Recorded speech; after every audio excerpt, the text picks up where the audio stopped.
स्वागत है आपका अथर्व ज्योतिष अध्यात्म दर्शन के चैनल पे। मैं पंडित अजय कृष्ण शास्त्री, देवरिया, उत्तर प्रदेश से। आइए मित्रों, आज पुनः मैं एक गुड़ विचार के साथ, नई बातों के साथ आप सभी के बीच में मैं उपस्थित हूं।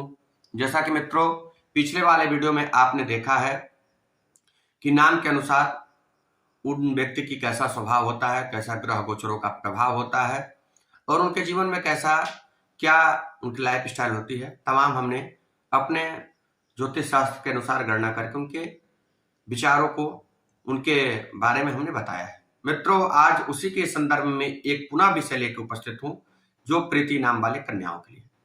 तो मित्रों, आपसे निवेदन है कि आप मेरे चैनल पे नए आए हैं तो चैनल को सब्सक्राइब, लाइक, कमेंट अवश्य करें और कमेंट करके जरूर बताएं कि यह वीडियो आपका कैसा लगा है, क्योंकि उससे हमें भी ज्ञात होगा कि आप बातें जो हमने बताया कितना % सटीक आप सभी के बीच में पड़ रहा है। मित्रों, आज हम पुनः प्रीति नाम वाले कन्याओं के लिए बताने वाले हैं कि उनके जीवन में किन प्रकार से ग्रहों का प्रभाव होता है, कैसी उनकी भौतिक लक्षण होती है, तमाम गतिविधियां के बारे में आज बताने वाले हैं। जैसा कि मित्रों, प्रीति नाम वाले कन्याओं की हम बात करें तो उनके लंबाई जो होती है मध्यम कद होता है, ज्यादा ना लंबा होते, ज्यादा नहीं छोटे होते हैं, मध्यम कद के होते हैं। काले बाल होते हैं, बाल काले ज्यादा रहते हैं, भौरे काले रहते हैं और वास्तविकता वह देखने में भले उम्र ज्यादा हो लेकिन कम दिखाई देते हैं। प्रीति वाले कन्याओं के लिए उम्र से भले ज्यादा हो लेकिन उम्र उनका जैसा लगता है कि कम आयु की है, इस तरीके से वह दिखाई देती है। वह उनका भौतिक लक्षण होता है। और उनके शरीर की बनावट की बात करें तो नाक सीधी होती है और पतली तीखी आवाज में वह बात करते हैं। आवाज में बहुत मधुरता होती है लेकिन तीव्रता ज्यादा रहती है, तीखी जैसे आवाज पतली हो लेकिन तीखी रहती है। और धनुष्कार घनी भौहें होती हैं, यह उनका भौतिक लक्षण होता है। बात करें उनके अन्य गुण के बारे में तो वह देखने से नहीं, दिमाग से भी बहुत तेज होते हैं। भौतिक लक्षण में बुद्धिमान बहुत ज्यादा होते हैं, बुद्धिमत्ता का प्रयोग भी करते हैं। विश्लेषण विलक्षण करने में, किसी बात को अंदर तक गहराई तक जाने की चेष्टा ज्यादा बनी रहती है। उसको एक एक बात को निचोड़ करने का, एक एक बात को उसमें से कुछ निकालने का, हमेशा विश्लेषण करने का ज्यादा सोच रहता है। और भावनाओं की त्रुटियां ज्यादा रखती हैं और किसी दूसरे की बुराई करने में भी बहुत आगे होते हैं। निंदक ज्यादा दूसरे की नकारात्मक बात करने में ज्यादा रुचि रखती है, ज्यादा बात करने में वो आगे होते हैं। भाषाओं की ज्ञानी होते हैं, शब्द का बहुत विशेष ध्यान होता है। कौन से शब्द, कौन से भाषा, कौन से हम शब्दों का प्रयोग करें, उसका अत्यधिक ज्ञान रहता है उन कन्याओं के लिए, प्रीति नाम कन्याओं के लिए। तथा वैज्ञानिक दृष्टि की बात करें तो रिसर्च करने में बहुत आगे होते हैं कि यह कार्य कैसे होगा, कैसे किया जाए। यह कार्य को मतलब खोजने में, कार्य को ढूंढने में बहुत ज्यादा इंटरेस्ट होता है, बहुत ज्यादा अच्छा ही समझते हैं और खोजने के लिए विचार में हमेशा रहते हैं प्रीति नाम वाले कन्याओं के लिए। बात करें हम दर्शक उनके सोच समझ की, बुद्धिमत्ता की, तो सोचने के लिए बहुत हर बातों को सोचते हैं, समझते हैं, लेकिन धैर्य विहीन होते हैं। डर ज्यादा बनी रहती है, डरते बहुत ज्यादा। कोई भी कार्य करना हो तो मन में डर अत्यधिक रहता है, यह उनके कार्य होता है। घबराते रहते हैं और सुव्यवस्था विचार, कोई भी कार्य करने में बारीकियां ज्यादा रखते हैं। छोटी छोटी बातों को, छोटी छोटी शब्दों को भी वह बारीकता के साथ वह कार्य करने की रुचि रखते हैं। वह उनके जीवन का यह प्राप्त होता है।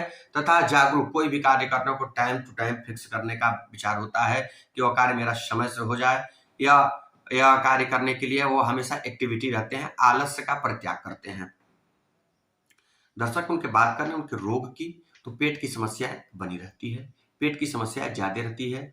उदर यानी पेट की समस्याएं, नेत्र की समस्याएं से वह ज्यादा परेशान रहते हैं।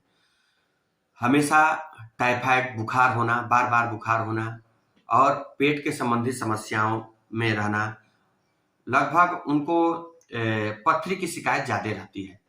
प्रीति नाम वाले कन्याओं के लिए पथरी की समस्याएं बनी रहती है।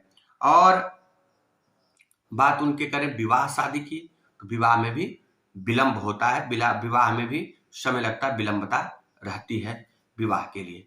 और विवाह जीवन भी विलंब से होता है लेकिन सुखी रहता है, संतान से भी सुख की प्राप्ति होती है।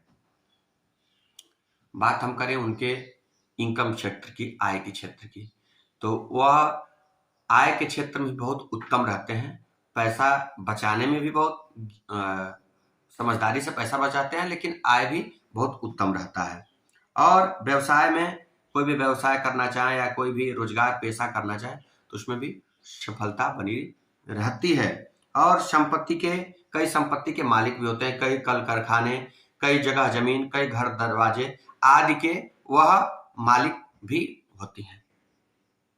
नाम मात्रा की व्याधि होने पर, छोटा सा भी बुखार होने पे, छोटा सा भी दर्द होने पे, छोटा सा भी कोई बात होने पे तुरंत घबराहट हो जाना, घबरा के कोई बहुत ज्यादा उसका निर्णय लेना, बार बार उसमें सोचने में या कि मैं कैसे करूं, क्या करूं, कैसे रहूं, यह तमाम मन में बात उत्पन्न होने लगती है, घबराहट जाने लगती है। उनकी हम बात करते हैं 20 और 25 वर्ष की आयु में। 20 से 25 वर्ष की आयु में वह सफल और साहसी होते हैं, और 25 से 35 वर्ष की आयु में 25 से लेकर 35 यानी 10 वर्ष के उम्र में वह मकान, जगह जमीन, नौकरी चाकरी में भी भगवान की कृपा से प्राप्त हो जाता है। 36 से 48 वर्ष उनका बहुत कष्टप्रद रहता है और कष्टदायक रहता है। 49 से 62 वर्ष उनके लिए सौभाग्यशाली होता है, दूसरे का सहयोग प्राप्त होता है, मित्रों का सहयोग ज्यादा प्राप्त होती है। और अचानक लाभ होता है, अचानक कोई डूबी संपत्ति, कोई डूबी जगह वह प्राप्त होती है। और 23 और 24 वर्ष बहुत उत्तम रहता है, लेकिन मित्रों 4, 6, 22, 36 और 55वें वर्ष या उनके लिए बहुत ज्यादा नुकसान वर्धक होता है। ध्यान रखें, 4, 6, 22 और 36 एवं 55 वर्ष इनके लिए कष्टप्रद रहता है, या उनका समस्या बनी रहती है। लेकिन उनके हम बात करें उनके शौक श्रृंगार की, तो मनोरंजन में बहुत उत्तम रहते हैं, मनोरंजन की चेष्टा ज्यादा रहती है, और शुभ राशि होते हैं, और वह शौक श्रृंगार में अत्यधिक रहते हैं, यह उनका लक्षण होता है, उनके जीवन की प्रक्रिया होती है। मित्रों, आप अपने वर्तमान गोचर की जानकारी प्राप्त करना चाहते हैं तो मेरे कोई ना कोई वीडियो में जरूर नंबर मिला रहता है, इसमें भी नंबर हम बता रहे हैं 9450887416 9450887416। इन नंबर पे आप निःशुल्क आप हमसे जानकारी प्राप्त कर सकते हैं, उसका उपाय करें। और मेरा अथर्व ज्योतिष अध्यात्म दर्शन सनातनी चैनल है, आप सभी के बीच में यह सहयोग रखता है कि आप स्वस्थ रहें, सुखी रहें, यही मेरा कामना रहता है। आज के लिए बस इतना ही, फिर हम मिलेंगे किसी नए वीडियो के साथ, नई आध्यात्मिक बातों के साथ। आज के लिए